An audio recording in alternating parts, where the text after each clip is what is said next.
ओम साईराम सगळ्यांना, कसे आहात तुम्ही? आय होप की तुम्ही सगळेजण खूप छान असाल. तर आजचा ब्लॉग स्टार्ट करते. तर खूप दिवसानंतर मी ब्लॉगिंग करायला घेतलेला आहे. तर आता आम्ही निघालो कराडला. तर कराडला जाण्याचं कारण असं आहे की आमच्या घरी आहे जागरण गोंधळाचा कार्यक्रम. त्या कार्यक्रमासाठी आम्ही चाललेलो आहे. तर आम्ही एप्रिलमध्ये गेलोच नाही, कारण की एप्रिलमध्ये मंथनचे स्कूल चालू होते. तर मेमध्ये आता मंथनला सुट्ट्या पडलेल्या आहेत. तर लास्ट आठवड्यामध्ये जागरण गोंधळाचा कार्यक्रम घेतलेला आहे. तर आता आम्ही सगळ्यात पहिले जाणार आहे ताईंच्या घरी. ताईंना पिकअप करणार, त्याच्यानंतर एरोलीमधून आत्तींना पिकअप करणार आणि तिथून नंतर आम्ही जाणार आहे कराडला. तर फार वेळ ताईंच्या घरी थांबता येणार नाही आहे. तर इथे चालली होती समरची मस्ती, कारण की त्याला कारमध्ये खूप भारी वाटत होतं आणि आम्ही प्रायव्हेट कारमधूनच गेलो होतो, कारण की ऑल फॅमिली होती. त्याच्यामुळे बोला बसने जाण्यापेक्षा आपण कारने जाऊया. तर खूप मजा येत होती. इथे फ्रंट सीटला मंथन बसला होता, त्याला नेहमी तिथे बसायला आवडतं.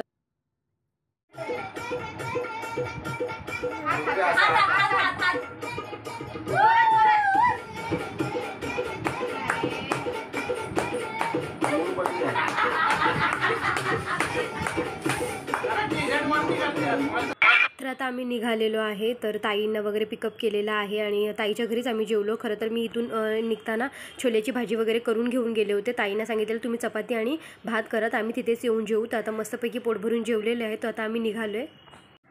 तर फायनली आम्ही पोहोचलो आता साताऱ्यामध्ये. तर 6:30 वाजलेले आहे सकाळचे आणि मी रात्री अजिबात मोबाईल बाहेरच काढला नाही, कारण की माझ्या मोबाईलची बॅटरी पूर्ण लो झालेली. बोललं सकाळी जेवढं मला कॅचअप करता येईल तेवढं मी घेईन. तर मग मी रात्रभर मोबाईल बॅगमध्येच ठेवला होता. तर इथे मानसी झोपलेली आहे, ताईंनासुद्धा झोप आलेली आहे, इथे भाऊसुद्धा झोपलेले आहेत. तर 5 ते 10 मिनटं इथे आम्ही पेट्रोल पंपावरती थांबलो होतो, कारण की पेट्रोल संपलं होतं. तर आम्ही इथे भरायला थांबलो होतो. तर इथे सगळ्यांना झोपा आल्या होत्या. तर इथे मंथन समर शूज घालत होते आणि फार छान वाटत होतं. एकदम गावचा नजारा वगैरे बघून आहे ना, सकाळचं इतकं भारी वाटत होतं आणि इतकं मन प्रसन्न झालं ना, मी तुम्हाला नाही सांगू शकत. खूप भारी वाटत होतं. तर चला आता मी घरी जाऊनच तुमच्याशी बोलेन.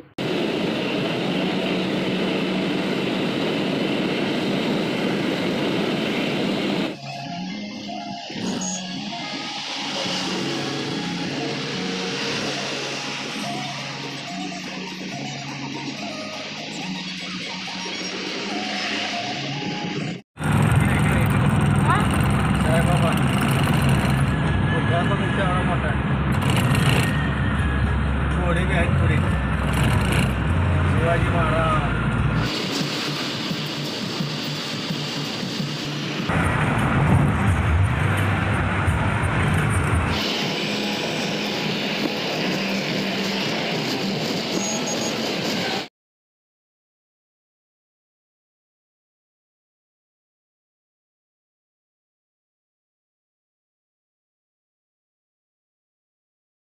तर फायनली मी पोहोचले घरी. तर घरी आल्या आधी आंघोळ करून घेतली आणि साडी वगैरे घालून देवपूजाला बसले. तर इथे जे देव आहे ते मस्त दही दुधाने असे व्यवस्थित धुवून वगैरे घेते आणि ते मांडून घेणार आहे. तर जेव्हाही कधी येते वर्षातून एकदा, तेव्हा मी देवपूजाला बसते. तर माझी बहीण मला नेहमी सांगते की जेव्हा कधी येशील तेव्हा तुझ्या हातातून पूजा करत जा. आम्ही तर नेहमीच करतो, पण तू वर्षातून येते तर एकदा तरी देवपूजा करत जा. आणि मला फार बरं वाटतं देवपूजा केल्यावर, खूप प्रसन्न वाटतं. तर आता मी जाऊन थोडंसं देवपूजा करून मी जाऊन झोपणार आहे आणि त्याच्यानंतर तुम्हाला डायरेक्ट संध्याकाळी भेटणार आहे. तर आज सकाळपासून आमच्याकडे लाईट नव्हती, त्यामुळे मला जे मधला जो वेळ होता त्याच्यामध्ये मला व्लॉगिंगच करायला आली नाही. तर मग मी संध्याकाळी लाईट आल्याच्यानंतर मी थोडा मोबाईल चार्ज केला आणि त्याच्यानंतर व्हिडिओ करायला सुरुवात केली. तर इथे आम्ही दोघं पूजेला बसणार होतो, त्याच्यामुळे मग आम्ही दोघं बसलेलो तिथे खाली आणि आम्ही मस्त येलो कलरची साडी घातलेली, यांनी येलो कलरचा कुर्ता घातलेला आणि इथे पूजेची सुरुवात झालेली आहे. तर तुम्ही पुढचा व्हिडिओसुद्धा बघा, खूप छान आहे आणि खूपच भारी वाटत होतं मला. तर आता इथे जी रास मांडली होती त्या राशीचं पूजन झालेलं आहे आणि मनूच्या पप्पांच्या अंगावरती घोंगडा आणि लिंगीर दिलेला आहे. हे माझ्या हातामध्ये हळदी कुंकवाची वाटी आणि देव दिलेले आहे. त्यांच्या छोट्या कुवारिका होत्या, त्यांच्या हातामध्ये तांब्या आणि त्याच्यामध्ये तुळशी आणि पाणी वगैरे असं बरंच काय काय होतं. तर 7 कुवारिकांच्या हातात ते दिलं होतं आणि त्याच्यानंतरला ज्या स्त्रिया होत्या त्यांच्या हातामध्ये नैवेद्याची ताटं दिलेली. तर आमच्याबरोबर हे सर्वजण बाहेर येणार आहेत देवाच्या जिथे पूजा मांडली तिथे, आणि तिथे पूजा चालू होणार आहे. तर इथे खूप भारी वाटत होतं हे सगळं बघून आणि मनही खूप प्रसन्न वाटत होतं. म्हणजे जे काही मनामध्ये चालू होतं ना ते तिथे शांत झालेलं असं वाटत होतं.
आता आम्ही निघालो आमच्या घराच्या मागे जी जागा आहे जिथे एक छोटीशी पूजा होणार आहे तिथे निघालो आहे.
तर आता ज्या ठिकाणी आम्हाला पूजा करायची होती तिथे आम्ही सर्वजण आलो होतो.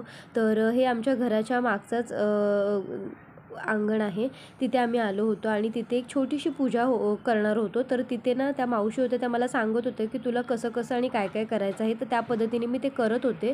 तर इथे ना मला त्या काकींनी शेण वगैरे सारायला सांगितलं होतं. तर आपण बघतो नेहमी कोणतीही पूजा करायची असेल तर आपण व्यवस्थित लादी वगैरे व्यवस्थित पुसून घेतो आणि त्याच्यावरती पूजा वगैरे मांडतो. तर गावाच्या ठिकाणी इथे शेणाने सारवलं जातं आणि त्याच्यानंतर तिथे पूजा मांडली जाते. तर इथे माझ्याकडूनही व्यवस्थित असं शेण थोडंसं सारून घेतलं आणि त्याच्यावरती आता पूजा करणार आहे. तर मला असं वाटतं की ते रास पूजन आहे. तर इथे ना सगळं बघण्यामध्ये ना मला खूप इंटरेस्ट येत होता, कारण की खूप माझ्यासाठी वेगळं होतं आणि नवीन होतं. तर खूप भारी पण वाटत होतं आणि मनही खूप शांत वाटत होतं ती पूजा करताना. तर ते काका जसं आम्हाला सांगत होते त्या पद्धतीने आम्ही करत होतो. आणि आता इथे आम्ही नैवेद्याची ताटं वगैरे सर्व मांडणार आहे आणि त्याच्यानंतरला इथे आम्ही फेरेसुद्धा घेणार आहे. ते तुम्ही बघाच कसं आम्ही करतोय ते. तर इथे खूप सुंदर अशा पद्धतीने इथे पूजा मांडून झालेली आहे. अगदी व्यवस्थित ज्या ठिकाणी जे हवं आहे ते व्यवस्थित अगदी चाललं होतं व्यवस्थित. इथे बघायलाही खूप भारी वाटत होतं हे सगळं. तर इथे व्यवस्थित अशी पूजा मांडून झालेली आहे आणि आम्हाला दोघांच्या हातातून आता नैवेद्य देवाला अर्पण करायचं आहे. तर इथे 16 की 8 असे नैवेद्य काढले होते, ते देवाला दाखवायचे होते. तर इथे आता व्यवस्थित पद्धतीने पूजा मांडून झालेली आहे. तर इथे आमचे जे घरातले सगळेजण होते ते सगळेजण आम्हाला खूप छान पद्धतीने सांगतही होते की तुम्ही आता इथून पुढे असं करा, तिथून पुढे तसं करा. तर इथे आम्हा दोघांना देवावरती भंडारा वगैरे जो आहे तो टाकायला सांगितला होता. कपडा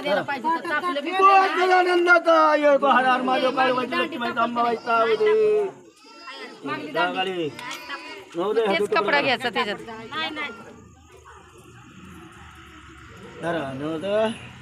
नवरदेव तुकडा करा नवरदेव.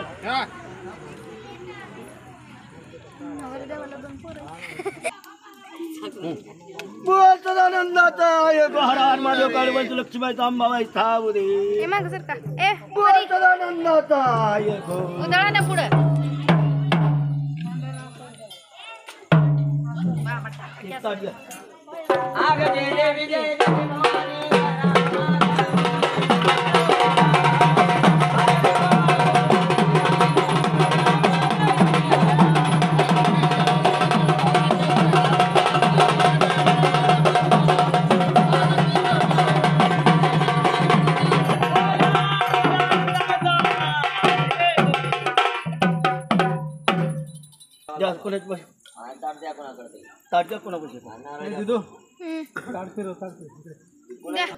बोल अंबाबाईचा कालवाचा महालक्ष्मीचा.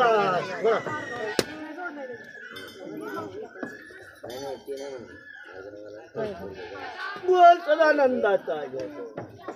शेण आहे खाली तोडवते ती शेण.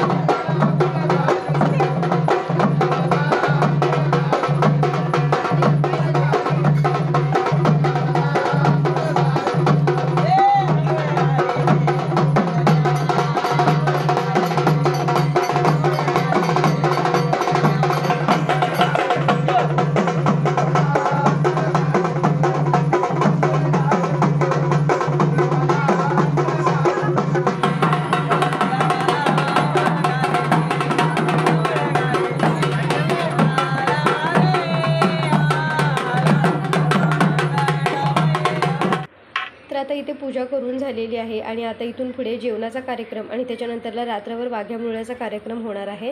तर तो भाग आपण नेक्स्ट पार्टमध्ये बघणार आहोत. तर आजच्यासाठी इथेच व्लॉग स्टॉप करते. परत भेटू आपण नेक्स्ट व्लॉगमध्ये. तोपर्यंत बाय बाय.